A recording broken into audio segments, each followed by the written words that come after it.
আসলে আমার এই বান্ধবীদের মাঝে একটু সমস্যা আছে তো, তার জন্য পিছ পিছে আসছিল। ললিতা বুবুর গায়ে একটু কাউরে দেবো। কি কথা বলছে? আমি ললিতা বুবু দেবো। এইটা কিন্তু বেশ মায়াবী বউ। তুই তখন কোথায় ছিলি? জানিস নি বিয়ের জন্য আজকে তোকে দেখতে আসবে। একটু আসবে তো আমি সারাদিন বাড়িতে বসে থাকবো নাকি? না না, আপনি সারা গিরা মাতিয়ে বেড়ান। মাহি তোমার আগে সাজিয়ে দিগা তো, পরে ওরা দেখতে চায়। তাড়াতাড়ি রেডি হইলি না।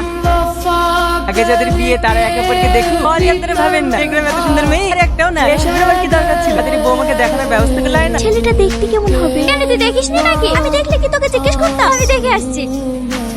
কি রে কি হইছে? তুই যাদের সামনে পড়ে অভিনয় করলি, ওরাই তোকে দেখতে এসেছে। এখন কি করবো? আমি বাড়ি যাই। তোর জন্য তো আমি বসে আসলাম। আমাকে এখন একা রেখে বাড়ি চলে যাবি? কিছু একটা কর না প্লিজ। মাহি একে লিয়ে আয় মা। আসসালামু আলাইকুম। এত বড় করে ঘুমটা তুলে মুখটা দেখবি কি করি? ঘুমটাটা তুলো মা। আমি মনে হয় লজ্জা পাইছি, আমি ঘুমটা তুলে দিচ্ছি। তোমার নাম কি মা? মায়া খাতুন। আমাদের সমস্যা না, অভিনয় করছিল। মেয়ে আমাদের খুব পছন্দ হয়েছে ভাই। একটা শুভ দিন দেখি এই কাজটা সেরে ফেলাই ভালো। তাহলে আসি ভাই। রানী সাজে ওর চোখে না এক অদ্ভুত মায়া, আর ওর হাসি আমার হাজারো কষ্ট ভুলিয়ে দেয়।